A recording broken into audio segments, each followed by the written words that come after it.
Okay guys, today I'm doing a review of my friend's Benelli BJ300GS. But I'm in Beijing, it's winter, my helmet is kind of new, so I apologize if you can't hear me so clearly.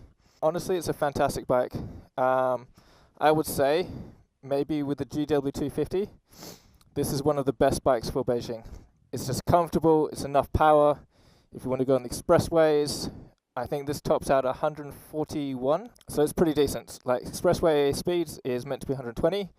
If you want to overtake a truck, you can. That's pretty awesome. So this bike is actually, it's a 300cc. It's a twin cylinder, pretty good power delivery. It looks, as you can see, it looks amazing. It is winter, and before I'm driving it this week, nobody drove it for about a month or something, and it's been sitting outside. So as you can see, there's like a fair bit of dust accumulating on it. The back tires are a little bit worn down, but overall it's still a very, very nice looking bike. It's got the red rims, the red piping, the single shock here, and the twin brake rotors at the front. So you'd assume that the braking is pretty good. Honestly, I find it a bit spongy. To be honest, in Beijing that's kind of okay. As long as it soaks up the bumps and it can stop in time, I mean, that's pretty good. But you'd think it'd be a lot racy, and it doesn't. I don't know, maybe there's something wrong with this particular one, but it doesn't feel that racy when you're actually riding it. I will show you as I'm actually riding it, but the riding position is quite upright. It feels a little bit like a dirt bike, except for the seat is lowered and obviously a lot more comfortable. And the pegs are a little bit further back. So in a dirt bike, you normally sit very, very upright, and your legs are in line in that kind of upright feel. And this one, your pegs are, and your feet are a little bit further back. So it's an interesting riding style, and it's quite cramped. I mean, if you're going on long journeys, this thing, you'd be sore for sure. This particular one is a 2014 model, but bought in 2015. And my friend got this second hand. So he paid, I think, 18,800 for it. Oh, that's with it legal and everything. So it comes with a Jing B, and that allows you to go pretty much all over Beijing, well, but not inside the 4th ring road. And there's other videos about that, but basically, if you get caught inside the 4th ring road, then it's 3 points off your license, 100 kwai fine, something like that. But they actually have to stop you. So I drive inside the 4th ring road. Many friends do that have the Jing B. It's just not worth getting the Jing A license plate. So another friend bought this brand new, and he had the black with the kind of maroon piping. A few years later they changed the piping, so this one is the red. So 2014 is the red piping. And then you could get it a bit later with just black piping, or with like a red, but it's kind of a maroon piping.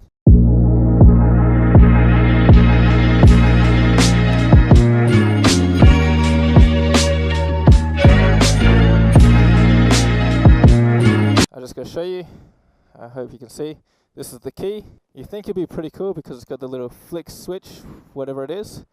Same as on the 600, but it's the plastic is not great. It still feels a bit Chinesey. So yeah, I got to say, Qianjiang, a Chinese brand, bought over Benelli in 2012. So Benelli 600, riddled with problems. That's the one I had before. Overheating, This is 2014 Benelli 300. So much better. Honestly, so much better. This one, honestly, it's a good looking bike, and it just works. The only thing that I'll say is a little bit bad is, even though it's made in China, I mean, it's Italian style, but even though it's made in China, the parts are still quite expensive. So my friend was telling me that this front fender, this was broken in 2 places. He had that replaced, and that cost 300 kwai. Which, I mean, if you're comparing to Western bikes and Western prices, 60 Australian dollars, something like that, 50 American dollars, it's not that expensive. But in China, you know, if you're getting a Chinese bike, that would cost 150 kwai, so half the price. Still not so bad. Rear tire, I think he goes for Pirellis, or he will go for a Pirelli, and that's like 1,500 RMB. Servicing, the oil, I think, takes 3 litres. So where I get it serviced, it will cost 300 RMB. Where he gets a service, it will cost 450, because I guess he uses a special type of oil or something. The fuel tank, It's pretty big, but I feel that this goes through fuel quite quickly. I don't know if that's actually because I've been driving a lot and didn't realize or not, but I feel it goes through fuel quite quickly. To fill up 2 days ago, it was about 100 kwai from 1 bar left or 2 bars left until full. There's about 100 kwai. I think the price of fuel has gone up though, so that might make more sense. Anyway, let's see how the bike starts. It sounds pretty good. So what I got to say is that because the exhaust is down here, when you're on the bike, you hear the sound a lot more than anybody else. So even when I'm riding it, I don't know, so it's at idle now, it's a 1500. When I'm riding it, you're riding around maybe 6, 7. It honestly sounds really, really good. But I guess for other people outside, they can't hear it so well. So anyway, let's go and take it for a ride.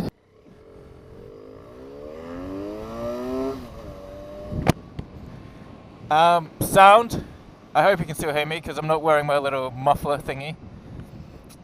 Sound, honestly, it's really, really good. The sound when you accelerate, it sounds awesome. Suspension, you can't really feel it on these kind of roads. Gear change, smooth. I mean, you can adjust your clutch to whatever you feel like, but gear changes are quite smooth. It pulls away in pretty much any gear, maybe with the exception of 4th. And you get up to highway speeds like very quickly as well. And what's more, I mean, yeah, it looks good. You'll see as we're riding, but the dash, you can't see what gear we're in.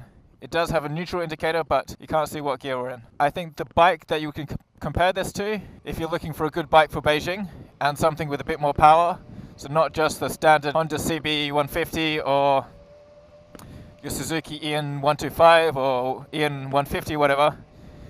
That's your standard good quality farmers bikes, and then you get Chinese brands.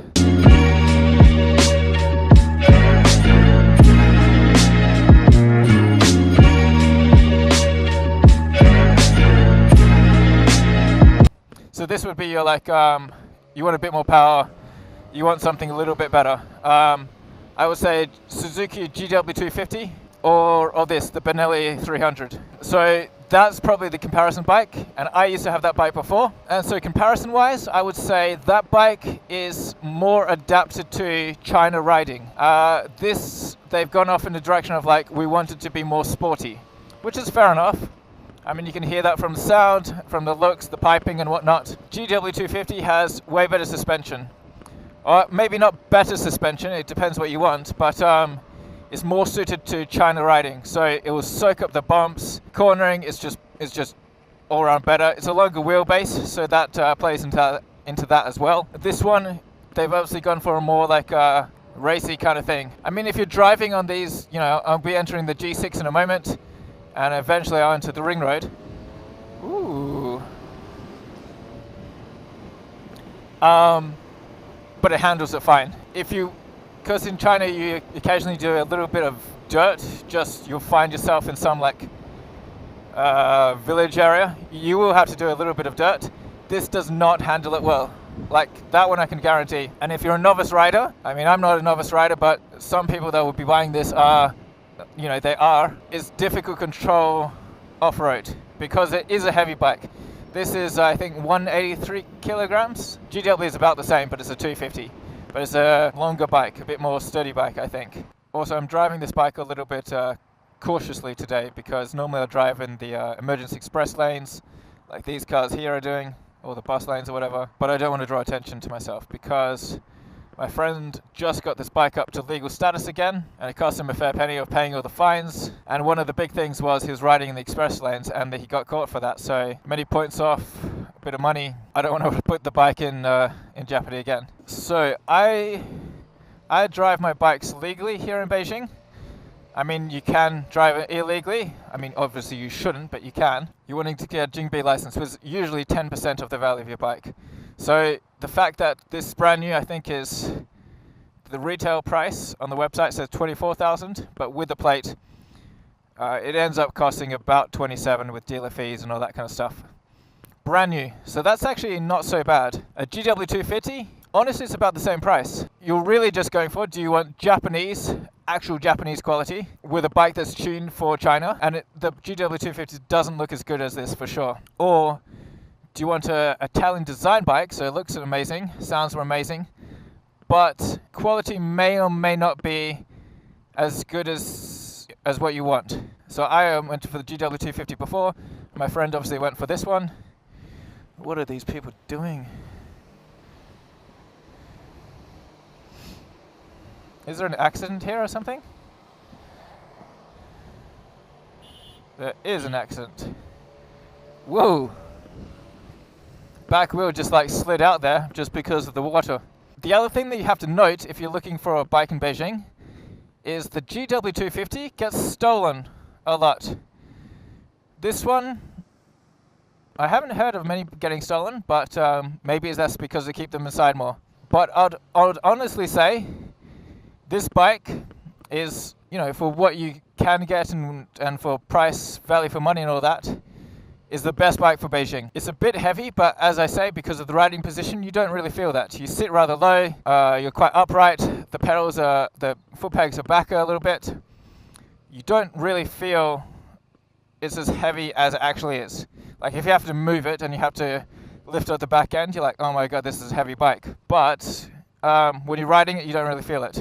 One thing, I mean quality control. So yeah, engine, great. Gearbox, great. One thing that annoyed me for the Benelli 600 that I had before was the switchgear. All the switchgear was fairly shit. Here, honestly, it's fairly good.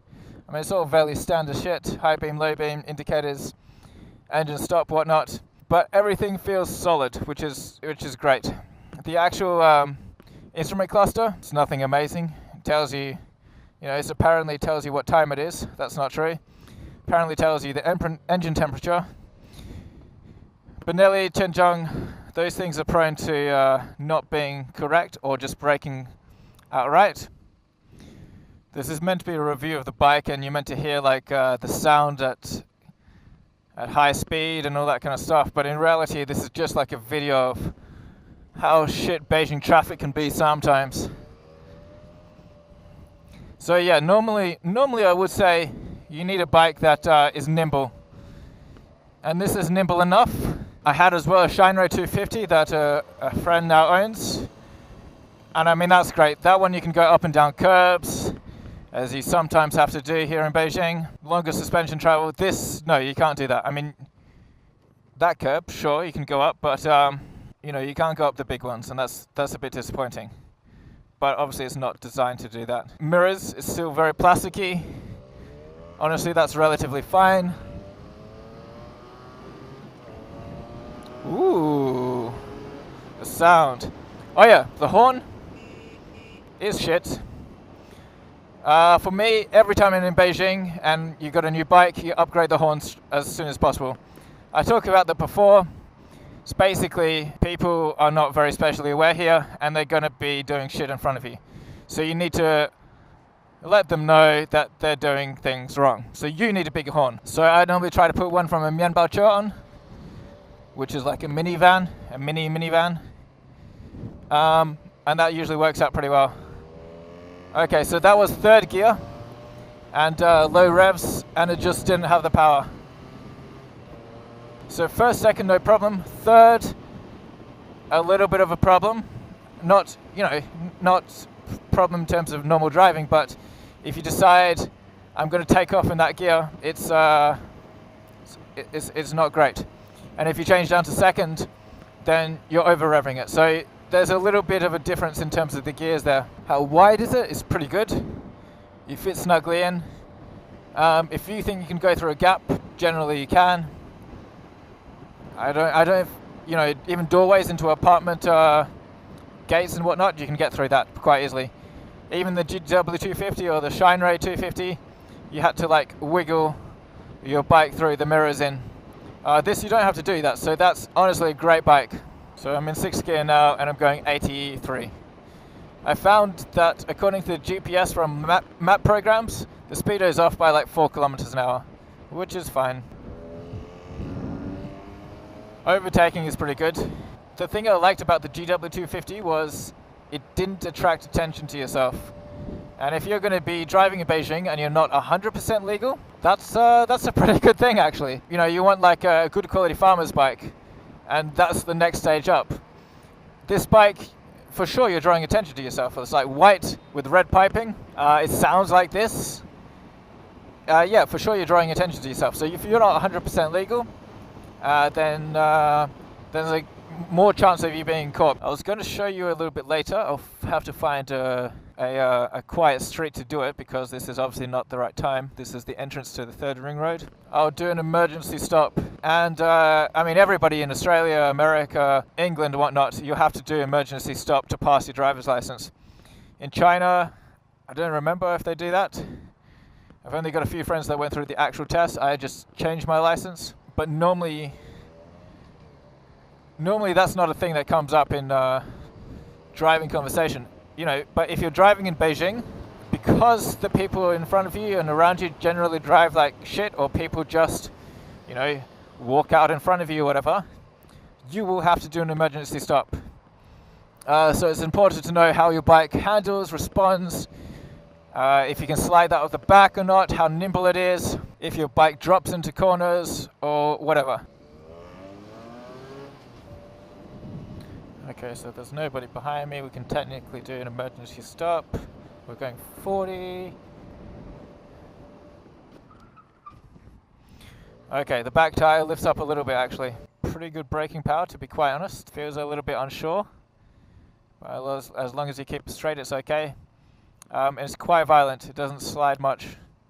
And you can feel the fact that there's more braking power in the front than the back. I would guess that if you need to stop, you will stop, but novice riders riding in Beijing, there's a chance that they will crash it with an emergency brake because it's so sudden and jerky.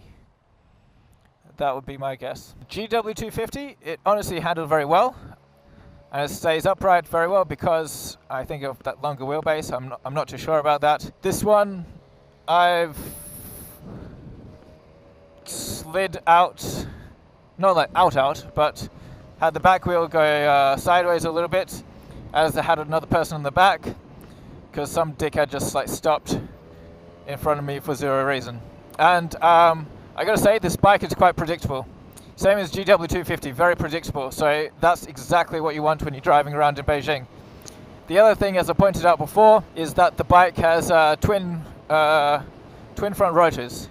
So the stopping power should be pretty good. What's nice about this bike as well is that because the engine's quite loud, the exhaust is quite loud, if the horn is shit, you can always use your engine to rev a bit and let them know that you're coming through. Oh, the other thing is my friend before this bike had a Qianjiang 150, so he had the Chinese brand that now owns Benelli, and it was a 150 with 5 gears. I mean, he said that was a fine bike, and then he moved to this, and he's like, I think that's a good progression. If this is your first bike that you're riding ever, and you're riding in Australia, fine. If this is your first bike in China, no. I mean, same if you're in America or England, and your first bike there, because it's more open and whatnot, and people abide by the rules and whatnot, again, fine. First bike here, no, it's really not a good idea. You want like a light 150cc or something like that, because you really have to get used to the whole driving with Chinese characteristics.